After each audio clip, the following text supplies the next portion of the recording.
En este canal vamos a compartir ideas prácticas de fe y su aplicación en nuestra vida diaria. Gracias por su atención. Hoy ofrecemos el tercer y último episodio de la serie La masculinidad y el rol del hombre en la sociedad. En este capítulo conversaremos acerca de el concepto que tiene nuestra sociedad actual acerca de la masculinidad y cómo enfrentar la batalla cultural que se nos presenta.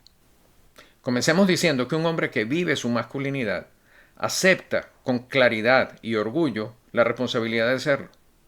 Ama, protege, honra y provee para su familia y sus seres queridos.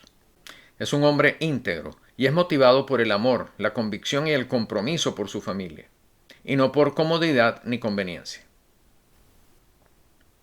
La verdadera fuerza de un hombre no está en el físico, sino en su carácter. Y fíjense que esta afirmación no varía con la cultura, ni con el gentilicio, ni con la época. Sin embargo, este concepto que acabo de comentar no es compartido por las tendencias más fuertes y dominantes que hay en la sociedad actualmente. Como ejemplo, le voy a mostrar una que encontré por internet que pertenece a la Comisión Nacional de Derechos Humanos de México y que me llamó mucho la atención porque para mí es un compendio, un sumario de lo que es la agenda actual de la ideología de género. Quiero compartirla con ustedes. Primero se la voy a poner en pantalla y la vamos a leer juntos y luego voy a tratar de hacerle un análisis frase por frase para que veamos los fundamentos que tiene esta declaración y cómo nosotros debemos interpretarlo. La masculinidad se define como el conjunto de atributos, valores, comportamientos y conductas que son característicos del hombre en una sociedad determinada. Actualmente se cuestiona la presencia de un hombre universal, ya que actuar como hombre varía de acuerdo con el contexto histórico, social, cultural, etc. Reconociendo que cada persona aprende de manera distinta a ser hombre o mujer, es válido afirmar que existen muchas formas de ser hombre, ya que en cada cultura se encuentran presentes mecanismos y códigos aprendidos que soportan y explican esta diversidad. Factores como la raza, la orientación sexual, la condición o clase social, hasta la pertenencia a algunos grupos, son factores de diferenciación masculina. Debido a que el concepto de lo masculino deriva de una construcción social, su significado se modifica en consonancia con los cambios culturales, ideológicos, económicos e incluso jurídicos de cada sociedad en una época determinada. Si te está gustando este video, dale like, suscríbete al canal y comparte con alguien que tú crees que se puede beneficiar de este contenido. Gracias por tu apoyo. Bueno, comencemos por la primera afirmación. Nos dice la definición que la masculinidad es un conjunto de atributos y valores que son característicos de una sociedad determinada. ¿Qué sucede con eso? Que cuando es de una sociedad determinada ya nos están condicionando el concepto de masculinidad de una forma regional y cultural. Pero sigamos. Nos dice que actualmente se cuestiona la existencia de un hombre universal. Esto tiene varias connotaciones. La primera es que un cuestionamiento a alguna creencia o algún tipo de estándar existente no necesariamente significa que ese estándar está equivocado. Tampoco, y mucho menos, significa que ese estándar ha sido probado ser nulo o errado. Por lo tanto, un cuestionamiento no es más que una opinión acerca de algo que sucede o algo que está aceptado normalmente o algo que es de la naturaleza. Podemos cuestionar una ley física, pero no necesariamente por eso vamos a definir de una vez que esa ley no existe o que está equivocada. Entonces, cuando dice la afirmación, esto tiene dos consecuencias. Para mí, tiene dos consecuencias. Una, que la mujer universal tampoco existe, porque si no existe el hombre universal, tampoco existe la mujer universal. Por lo tanto, no necesariamente va a ser víctima siempre.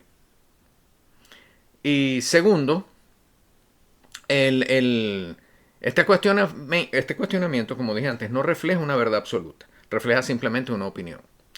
Pero sigamos adelante. Reconociendo. Cuando nosotros decimos reconociendo, estamos reconociendo una verdad, estamos reconociendo algo que es realmente cierto y fundamental. Es la fundación de lo que vamos a decir. Y resulta que aquí estamos hablando de una opinión. Por lo tanto, estamos partiendo, en mi opinión, de un falso dilema. Dicen, reconociendo, para mí debieron de haber dicho asumiendo. Reconociendo que cada persona aprende de manera distinta a ser hombre o mujer. Aquí estamos ya entonces profundizando en el sesgo, y esto no es más que lo que se llama un prejuicio, un juicio previo. Estamos diciendo que cada persona aprende de manera distinta a ser hombre o mujer, como si eso fuera una ley universal, como si eso estuviera demostrado, y eso no es verdad. Pero seguimos adelante. Es válido afirmar, y entonces estamos diciendo que algo es válido a partir de una asunción, a partir de un falso dilema. Otro error. Es error tras error. Los errores se van acumulando, errores lógicos inclusive, no ni siquiera filosóficos, errores lógicos.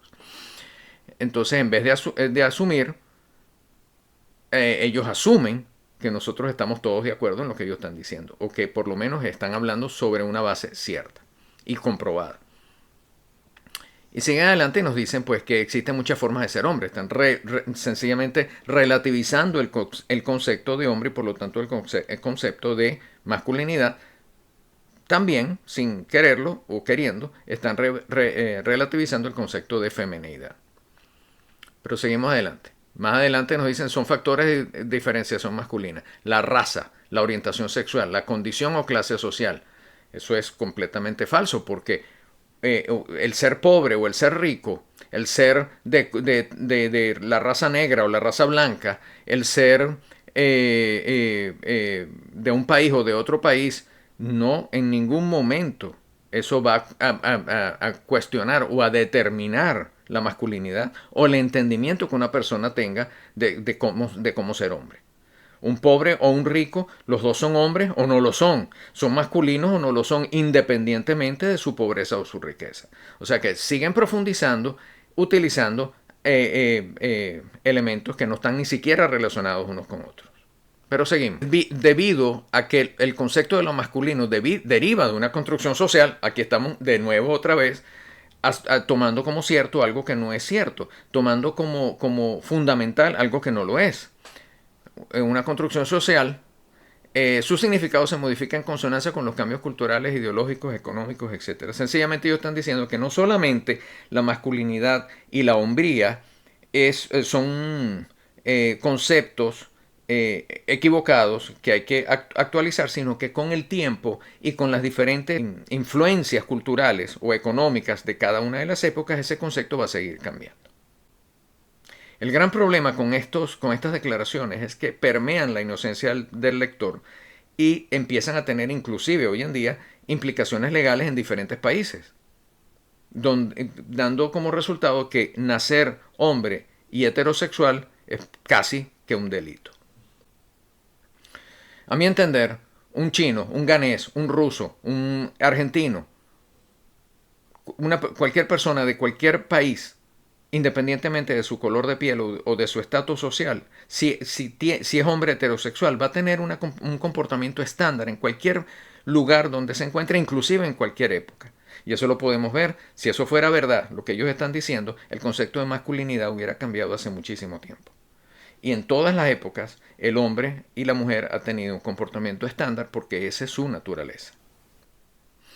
Esta declaración se me parece mucho a lo que en lógica llamamos una falacia non sequitur, que en latín significa no sigue, no viene, no es consecuencia de. Y se aplica a las conclusiones que no son producto racional de ciertas premisas, sino que son más bien opiniones. Opiniones que se ponen juntas para forzar o justificar un criterio o un argumento. Amigos, las medias verdades planteadas aquí están haciendo un lugar común para, por un lado, la igualdad en términos de dignidad y derechos, y por otro lado, la masculinidad como construcción social. ¿Qué logramos con esto?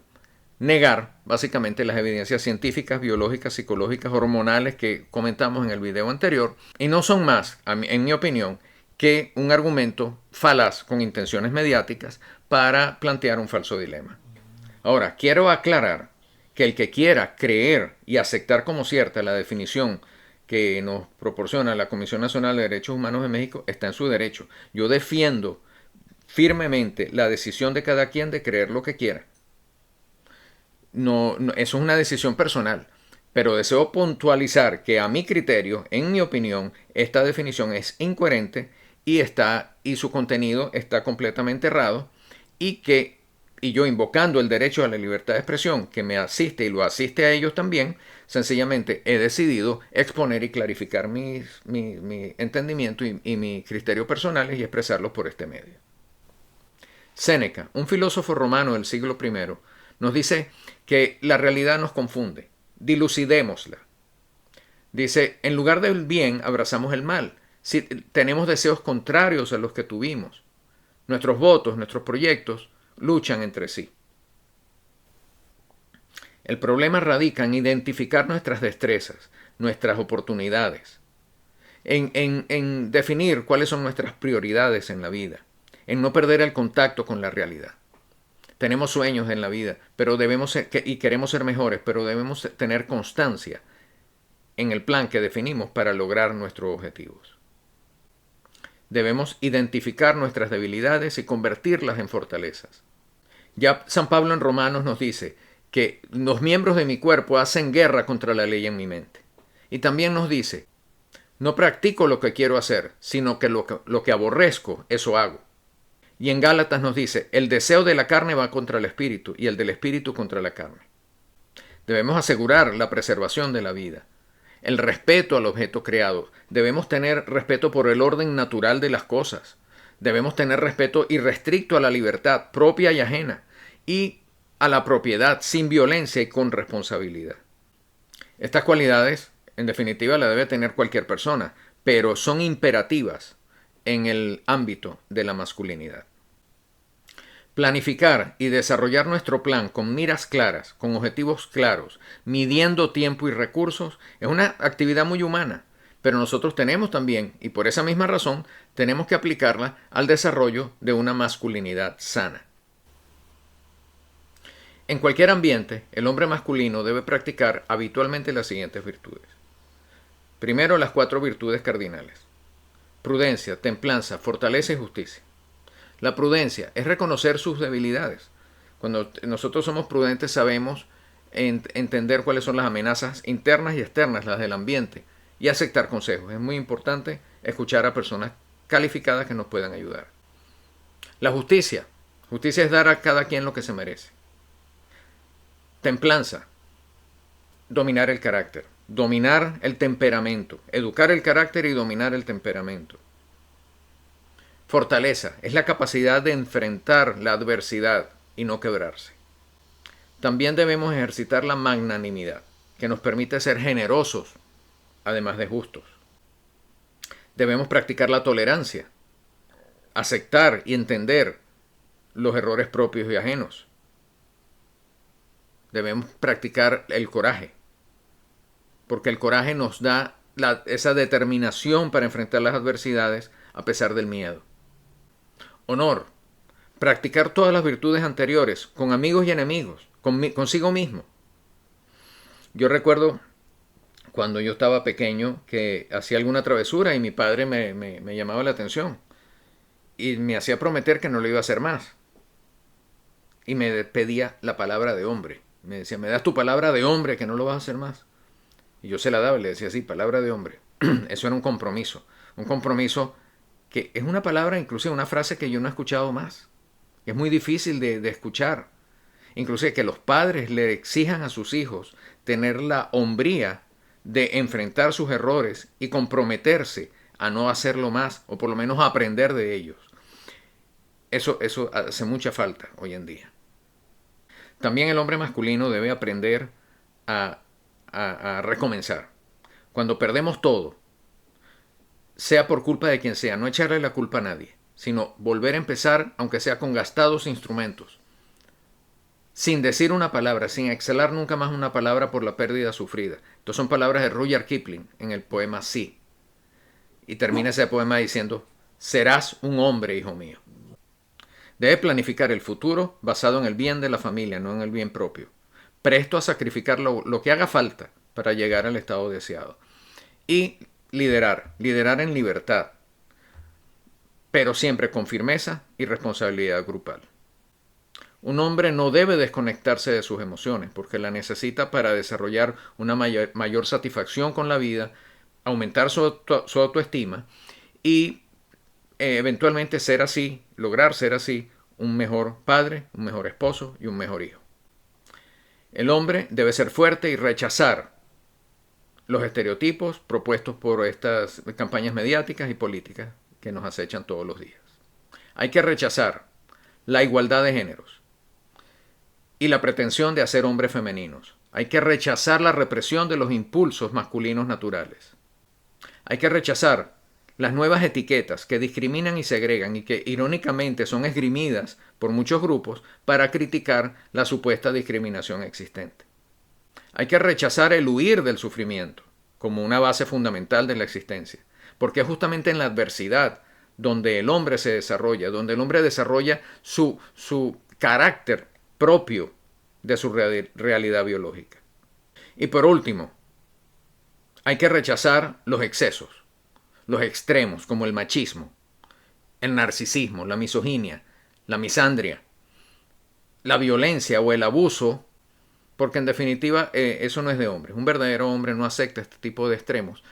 Eso es un síntoma más bien de niños malcriados y de inmaduros.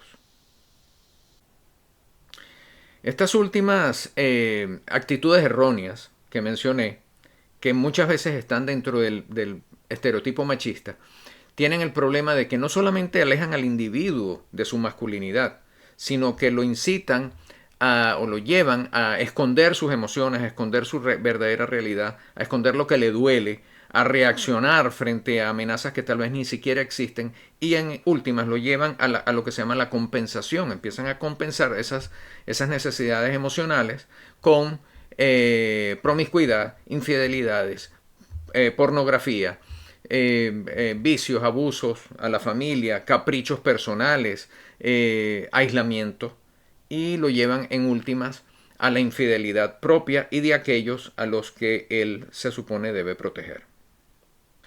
San Pablo en la Biblia nos recomienda a los hombres masculinos vivir con justicia, piedad, fe, amor, constancia, mansedumbre, y hacer de estas virtudes hábitos, actitudes habituales, constantes, para nuestro diario vivir. Recordemos, amigos, que una masculinidad malentendida produce crisis matrimoniales, produce familias disfuncionales, produce sufrimiento en los hijos de estas víctimas y abuso familiar, depresión y en últimas atomización de la familia y de la sociedad. Ahora, ¿cómo debe ser el día a día de un hombre masculino? En primer lugar, el hombre de la casa debe planificar diariamente con su esposa y contribuir con el logro de los objetivos de la familia, dentro y fuera del hogar. Planificar en el marco de un trabajo en equipo, porque es un equipo. El hombre debe gerenciar ese equipo. Debe identificar fortalezas y debilidades y debe identificar amenazas y oportunidades para sacar a la familia adelante. Y debe ser a la vez honesto, cortés con los miembros de la familia y con la gente de afuera. Predicar con la palabra y con el ejemplo. De nada sirve que yo esté bebiendo y le diga a mis hijos que no beban, o que fume cigarrillos y le diga a ellos que no fume cigarrillos, etc. Dada la fortaleza física del hombre, este debe ponerla al servicio de la familia, protegerla y guiarla, y nunca abusar de la posible ventaja que pueda tener con sus cualidades físicas. Debe además poseer empatía e implementar los principios de inteligencia emocional que implican ponerse en el lugar de los demás, entender a los demás y estar abierto a su retroalimentación. Por el contrario, un hombre frágil básicamente es un hombre sin carácter. Es un hombre que compromete a la familia, es un hombre que está normalmente ausente, puede ser inclusive un hombre egoísta, es un hombre que no aporta a la familia o abusa de esta. Y un problema muy común es que son hombres que esperan ser servidos en vez de servir.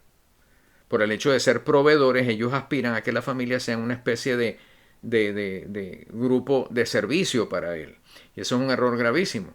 Estos hombres tienden a inspirar miedo en su gerencia de la familia o manipulan con la victimización o con el látigo de la indiferencia, como dicen muchas veces. Esto sucede mucho cuando no logran sus objetivos por la fuerza, entonces entran a nivel de manipulación. Son hombres que típicamente culpan a otros de sus errores, a otros miembros de la familia de sus errores, especialmente a la esposa, y no corrigen, especialmente a los hijos, no corrigen por miedo al conflicto. Se lo dejan todo a la mamá. No se involucran en los quehaceres del hogar, no lavan un plato, no lavan un baño, no reparan algo que se rompe, no cambian un bombillo. Todo se lo dejan a la mujer. Y eso es una forma de abuso. Todo porque tienen conceptos errados de lo que es el rol del hombre en la familia. Muchas veces se niegan a hacer algo porque lo califican como tarea de mujeres y en realidad lo que está sucediendo en el fondo es que son hombres que no sirven. Recordemos, amigos, que Jesús vino a la tierra a no a ser servido, sino a servir y a dar su vida por muchos. Y ese debe ser para un cristiano el modelo.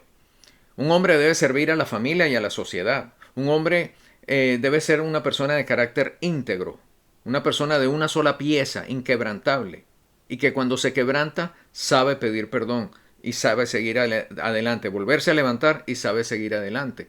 Es un hombre que se hace respetar sin violencia. Es un hombre que inspira ese respeto al liderazgo, que es el liderazgo sabemos que reside en el grupo, no reside en el líder. Es el grupo el que reconoce al líder por su capacidad y por el respeto que inspira, no miedo. Y eso son condiciones que las mujeres y los hijos no solamente admiran, sino que también agradecen. Al igual que el hombre debe admirar y agradecer la feminidad en su mujer.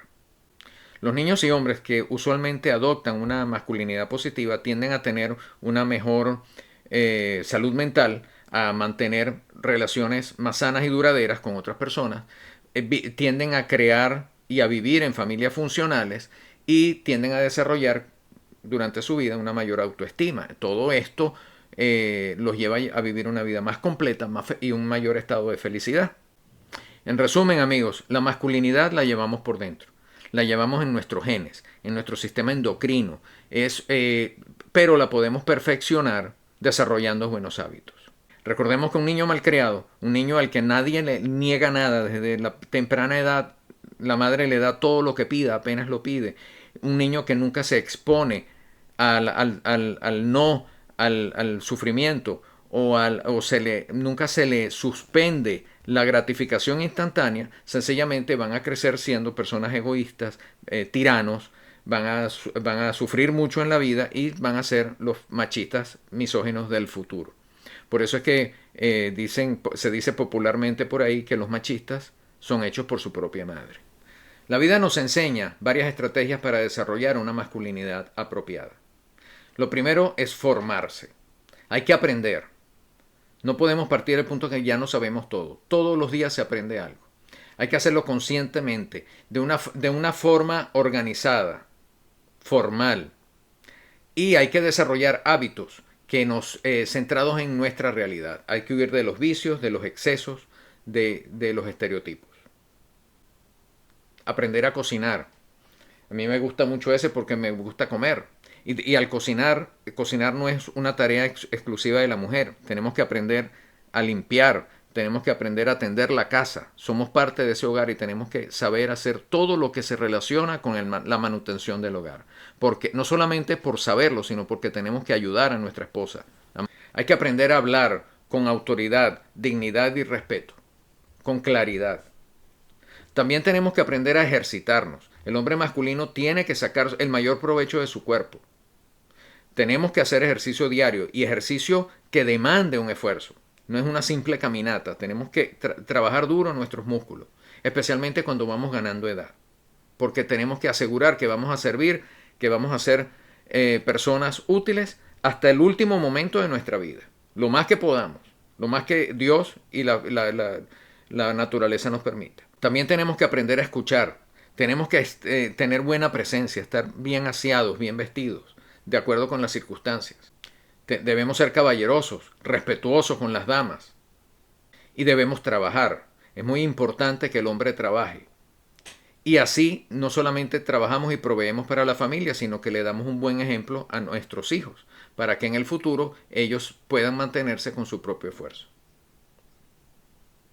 El hombre debe casarse, debe hacer un hogar. Ya Dios nos dice que en Génesis que no es bueno que el hombre esté solo. El estado del matrimonio es el estado natural del hombre y de la mujer también. Es donde nos expresamos ambos de una forma completa como seres humanos y como ser social. Proteger y proveer. El hombre debe proteger a su familia y debe proveer para su manutención. Un hombre mantenido no le gusta ni siquiera a las feministas. El hombre masculino cristiano debe incluir a Dios en el proceso. El matrimonio cristiano es de tres: el hombre, la mujer y Dios. Cuando Dios está en la ecuación, Dios nos hace la carga más ligera y nos da su gracia para que la familia evolucione no solamente materialmente, sino también espiritualmente y llegue a donde Dios quiere que lleguemos. La gracia de Dios ayuda a la familia a vivir en un nivel superior de gozo y felicidad, a pesar de los problemas que siempre van a estar ahí. En conclusión, amigos, voy a compartir con ustedes algunas afirmaciones. Sí, soy hombre, y no por eso soy un villano, ni un violador, ni un abusador. Sí, soy galante, y no por eso soy un misógino, que ayuda a la mujer por suponer que no puede sola.